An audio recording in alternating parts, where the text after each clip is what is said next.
اعوذ باللہ من الشیطان الرجیم، بسم اللہ الرحمن الرحیم۔ کتاب مذہب، سائنس اور نفسیات کے حوالے سے گفتگو ہو رہی تھی، اور اس میں جو ڈاکٹر محمد سہیل زبیری اور ڈاکٹر خالد سہیل نے ایک بات کی تھی یا ایک نظریہ پیش کیا تھا کہ خدا تو صرف انسانی ذہن کی پیداوار ہے، ایکچولی خدا ایگزسٹ نہیں کرتا۔ تو پھر یہاں سے ہماری ایگزسٹنس آف گاڈ کے حوالے سے بات چلی ہے، اور 3 آڈیوز آلریڈی اس حوالے سے مکمل ہو چکی ہیں۔ ابھی 4تھی آڈیو اس حوالے سے پیش کی جا رہی ہے۔ تو وجود خدا کو مانے بغیر اس مادی کائنات کی تخلیق اور اس کی توجیہ ہو ہی نہیں سکتی۔ صرف ایک چانس کہہ دینا کہ جی یہ صرف ایک چانس تھا، اس سے تو مسئلہ حل نہیں ہوتا۔ ہاں، سائنسدان اس سے شاید قائل ہو سکتے ہیں، لیکن جو بندہ غور و فکر کا قائل ہے، جو لاجک کا قائل ہے، جو عقل کو مانتا ہے، جو عقلی دلیل چاہتا ہے، وہ اس جواب سے قائل نہیں ہو سکتا کہ جی یہ ایک چانس تھا، کیونکہ قدم قدم پہ چانس تو نہیں ہو سکتے۔ اگر ہم بگ بینگ کے لیے مان بھی لیں کہ چلو جی یہ ایک چانس تھا، تو بگ بینگ کے بعد بھی تو ہزاروں سوالات ہیں جن کے جوابات نہیں دیے جا سکتے۔ چلو مانا کہ مادہ جو ہے وہ اپنی سادہ ترین شکل میں جو بھی اس کے بنیادی ذرات تھے، سائنس جن ذرات کو بنیادی مانتی ہے، بوسونز کو مانتی ہے، یا پازیٹرانز کو مانتی ہے، یا نیوٹرینو کو مانتی ہے، یا کوارکس کو مانتی ہے، جن کو بھی بنیادی ذرات مانتی ہے، ہم فرض کر لیتے ہیں کہ چلو جی پازیٹرانز جو ہیں وہ بنیادی ذرات ہیں، یا گریویٹانز جو ہیں وہ بنیادی ذرات ہیں۔ تو مادہ اپنی سادہ ترین شکل میں بگ بینگ سے وجود میں آ گیا، یعنی پازیٹرانز کی شکل میں وجود میں آ گیا۔ تو اب ان سادہ ذرات نے، یہ جو ایٹموں کے ذرات تھے، ان ذرات نے آپس میں مل کر مختلف کمبینیشنز اور زیادہ کمپلیکس عناصر کیوں بنانے شروع کر دیے، اور ان کمبینیشنز کو کس نے ڈیسائیڈ کیا کہ یہ کمبینیشن بنے گی تو یہ چیز وجود میں آئے گی، اور یہ کمبینیشن بنے گی تو یہ چیز وجود میں آئے گی؟ یہ کس کا فیصلہ تھا؟ اور پھر وہ کمبینیشن جو ہے اس چیز کے وجود میں آنے کے لیے ایک قانون بن جاتی ہے۔ مثلا H کے 2 ایٹم اور O کا 1 ایٹم ملے گا تو پانی بنے گا۔ یہ فیصلہ کس کا تھا؟ اور ظاہری بات ہے کہ پانی جو ہے، پوری حیات کا دار و مدار پانی پر ہے۔ تو یہ کس کا فیصلہ تھا کہ اس کمبینیشن سے پانی بنے گا؟ آخر ان دونوں کے ملاپ سے آگ کیوں نہیں بن جاتی، یا پھر کوئی اور چیز کیوں نہیں بن جاتی؟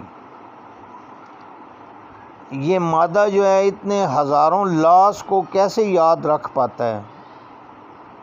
مثلا آکسیجن کو کیسے معلوم ہوتا ہے کہ وہ H2 سے مل رہی ہے، یا وہ کاربن سے مل رہی ہے، یا وہ ایتھین سے مل رہی ہے؟ یہ آکسیجن کو کیسے پتہ چلتا ہے؟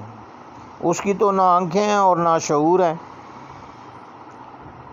تو کاربن کے ساتھ کبھی پانی کیوں نہیں بنا لیتی آکسیجن، کہ کاربن کے ساتھ مل کے پانی بنا لیں؟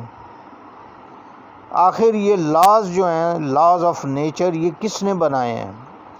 کیونکہ قانون سازی تو شعور کا کام ہے، اور مادے میں تو شعور نہیں ہے، ان بنیادی ذرات میں تو شعور نہیں تھا۔ کوئی بھی سائنسدان یہ نہیں مانتا کہ ان میں شعور ہے. اور پھر ان کمبینیشنز میں اینگلز بھی انوالو ہوتے ہیں، زاویے، یعنی یہ ایٹم ایک دوسرے کے ساتھ مختلف میتھمیٹیکل زاویوں کے ذریعے ملتے ہیں تو ایک خاص چیز وجود میں آتی ہے. تو کیا ان ایٹموں کو زاویوں کا اور میتھمیٹکس کی بھی نالج تھی؟ کوئی سائنسدان کہتا ہے کہ ہاں جی ان کو اس کی بھی نالج تھی. اگر شعور نہیں ہے تو پھر زاویوں کی نالج کیسے آ گئی؟ تو یہ کیسے ہو جاتا ہے کہ وہ ان خاص زاویوں کے ذریعے دوسرے ایٹمز کے ساتھ مل کے تو مالیکیولز بناتے ہیں؟ تو در حقیقت نظریہ چانس جو ہے وہ سائنسدانوں کا یا سائنس کی رائے فرار ہے عقلیت سے، کیونکہ اس کا عقلی جواب نہیں دیا جا سکتا، لہٰذا وہ خالی جگہ کو چانس کے ذریعے پر کر دیتے ہیں. اور اگر ہم اس چانس کو لیں اور یہ سائنسدانوں کے لا آف چانس کو ہم ایکسیپٹ کریں تو اس لحاظ سے تو پھر سائنس مذہب سے بھی حد درجہ اللاجیکل اور غیر عقلی ہو جاتی ہے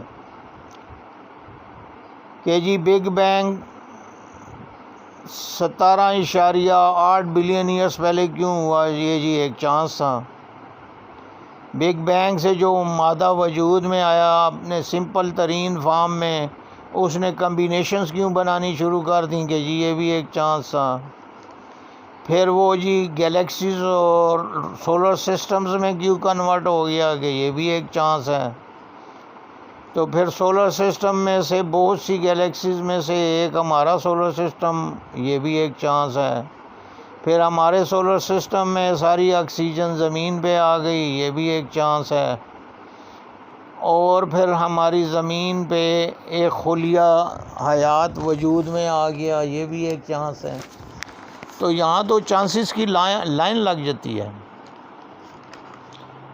تو اس لحاظ سے تو سائنس جو ہے مذہب سے زیادہ اللاجیکل اور غیر عقلی ہے، کیونکہ مذہب تو پھر بھی ایک آل نوئنگ، آل پرویڈنگ، آل مائٹی اور آل پاورفل اور کن فیکون کے حامل ایک خالق کا تصور دیتا ہے یا ایک کائناتی شعور کا تصور دیتا ہے، جو سائنس سے ہزاروں گنا زیادہ لاجیکل اور زیادہ عقلی جواب ہے. اور یہ کائناتی شعور جو ہے وہ ازلی اور ابدی ہے، یعنی سیلف ایگزسٹنٹ ہے. ہمیں ایک غیر مادی حقیقت کو،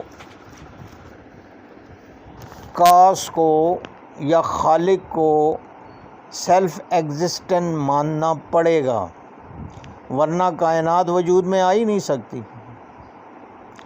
کیونکہ مادے میں تو کاز اینڈ ایفیکٹ کا قانون لاگو ہے، تو مادے کے اوپر ہم کاز اینڈ ایفیکٹ کے قانون کو ختم نہیں کر سکتے. لہذا جب ہم بگ بینگ کے اوپر پہنچتے ہیں تو وہاں ہمیں میٹا فزیکل ریلم میں جا کے یہ کاز اینڈ ایفیکٹ کے قانون کو اسٹاپ کرنا ہوتا ہے، کیونکہ لاجک اسی طرح جواب دیتی ہے. عقل کا یہی تقاضا ہے کہ بھئی جب پیچھے سے کاز اینڈ ایفیکٹ یہاں سے ہم ٹریس بیک کرتے ہیں بگ بینگ تک، تو پھر بگ بینگ کا بھی تو کوئی کاز ہوگا، اور اگر وہ بھی مادی ہے تو پھر اس کا ایک اور کاز ہوگا، اور وہ بھی مادی ہے تو اس کا ایک اور کاز ہوگا، اور یہ انفینٹی تک جاتا ہے. لہذا کائنات وجود میں نہیں آ سکتی.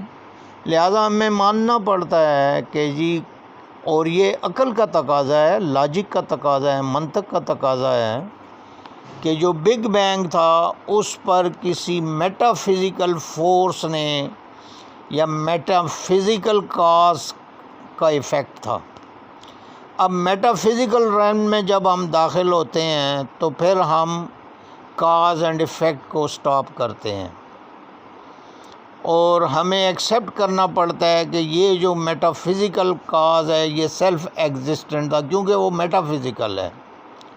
فزیکل کا تو ہم مشاہدہ کر سکتے ہیں نا اپنی دنیا میں کہ وہ سیلف ایگزسٹنٹ نہیں ہے. کائنات کی چیزیں جتنی بھی میٹیریل چیزیں ہیں وہ سیلف ایگزسٹنٹ نہیں ہیں، کیونکہ وہ کبھی وجود میں ہوتی ہیں اور کبھی نہیں ہوتی. تو جس کا وجود کبھی ہوتا ہے کبھی نہیں ہوتا اس کو ممکن الوجود کہتے ہیں، اس کو سیلف ایگزسٹنٹ نہیں کہتے.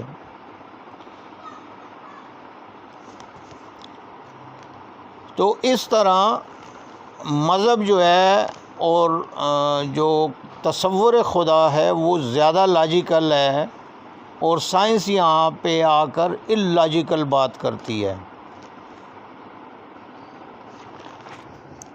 دلیل نمبر 2،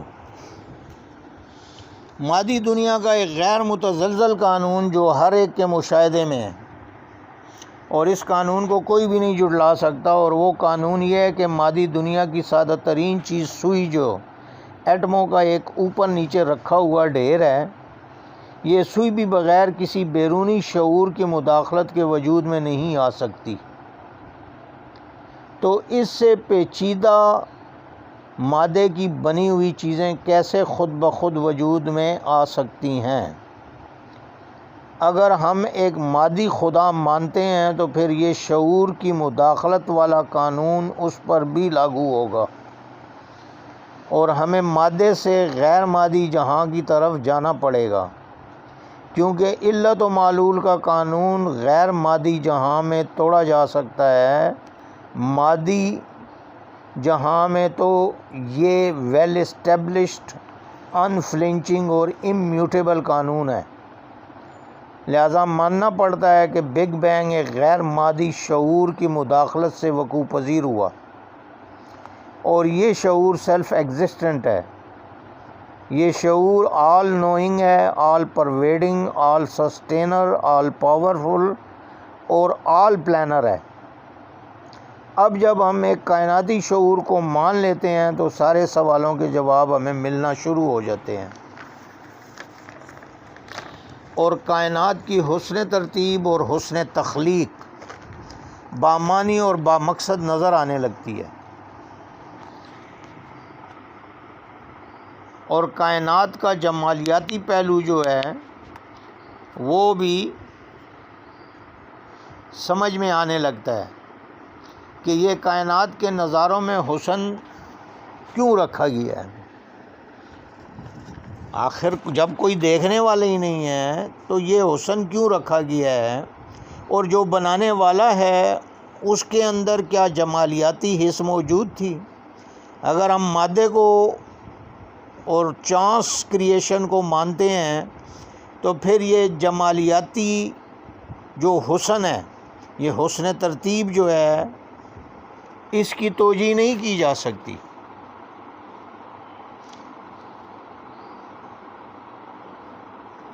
تو یہ جمالیاتی حسن کو محسوس کرنے والی ہستی کی تخلیق بذات خود اس کائنات کا ایک عظیم واقعہ اور تخلیق کا عظیم موڑ تھا،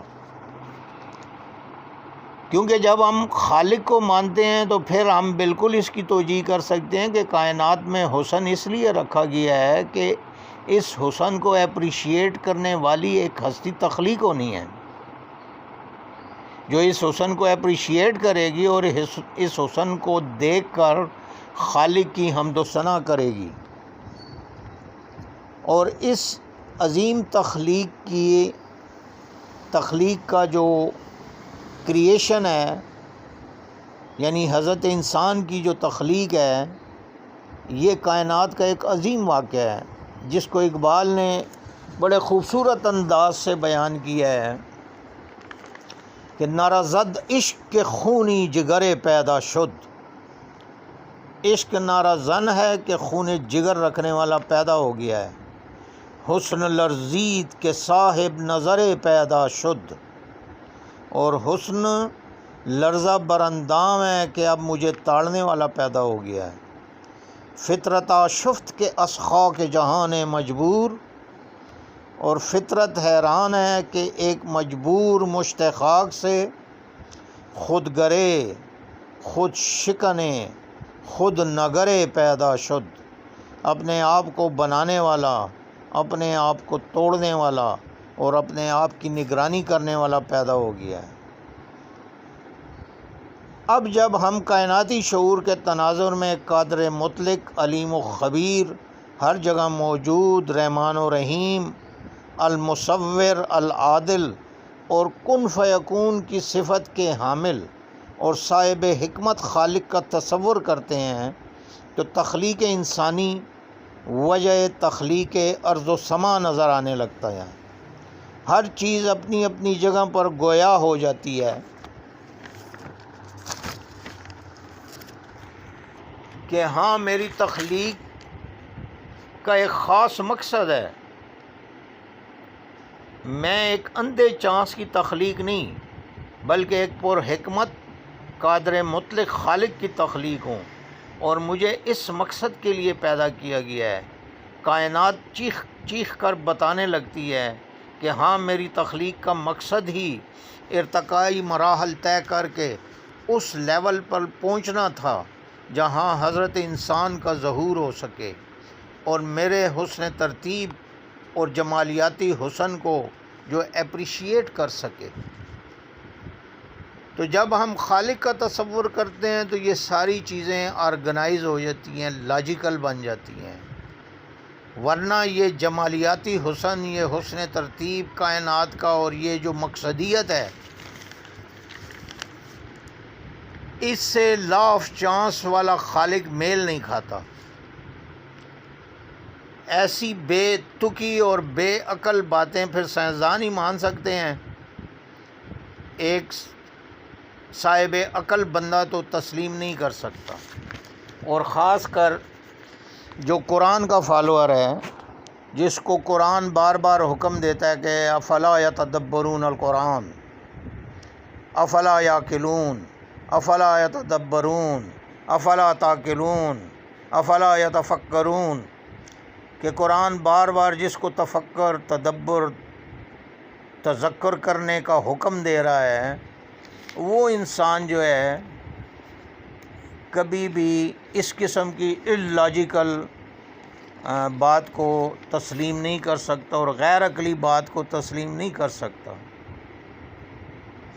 ہاں، قرآن تو چیخ چیخ کے کہہ رہا ہے کہ قُلْ هَاتُوا بُرْهَانَكُمْ إِن كُنتُمْ صَادِقِينَ، اگر تم سچے ہو تو اپنی دلیل لاؤ۔ تو میں سائنسدانوں کو کہتا ہوں کہ بھئی ایک سوئی بنا کے دکھاؤ نا لا آف چانس کے ذریعے۔ لا آف چانس سے ایک سوئی وجود میں آ جاتی ہے تو ہم اتنی بڑی کائنات اور یہ حیات اور ہر چیز ایکسیپٹ کر لیں گے کہ جی ہاں بالکل یہ لا آف چانس سے آ سکتا ہے۔ تو یہ مادی دنیا کا غیر متزلزل قانون ہے کہ چانس کے ذریعے ایک سمپل ترین سوئی بھی وجود میں نہیں آ سکتی، چہ جائے کہ امینو ایسڈس کے کمپلیکس ترین چینز جو ہیں، جن میں مختلف ایٹمز جو ہیں، مختلف مالیکیولز مختلف اینگل سے ایک دوسرے کے ساتھ جڑے ہوئے ہوں اور اس سے حیات تخلیق ہو سکے۔ تو حیات کا فارمولہ جو ہے انتہائی کمپلیکس چیز ہے سوئی کے مقابلے میں۔ جب سوئی تخلیق نہیں ہو سکتی لا آف چانس سے تو پھر حیات بھی تخلیق نہیں ہو سکتی۔ لہذا ہمیں ایک سیلف ایگزسٹنٹ کریٹر جو کہ مادی نہ ہو، کیونکہ مادے میں تو ہم یہ آبزرو کر رہے ہیں کہ مادہ تو سیلف ایگزسٹنٹ ہے ہی نہیں، تو پھر ہم اس کریٹر کو مادی کیسے مان سکتے ہیں؟ اور اگر ہم مادی کریٹر مانتے ہیں تو پھر اس کے اوپر بھی لا آف چانس لاگو ہوگا۔ تو اسی لیے جو اسلام کا کریٹر ہے، جو اسلام نے تصور دیا ہے جس کریٹر کا، وہ لیس کمثلہ شیء ہے، وہ کسی بھی چیز کی مانند نہیں ہے۔ جو آپ سوچ سکتے ہو، جو آپ دیکھ سکتے ہو، جو آپ سن سکتے ہو، وہ کسی بھی چیز کی مانند نہیں ہے، یعنی وہ ماوراء الماوراء ہے۔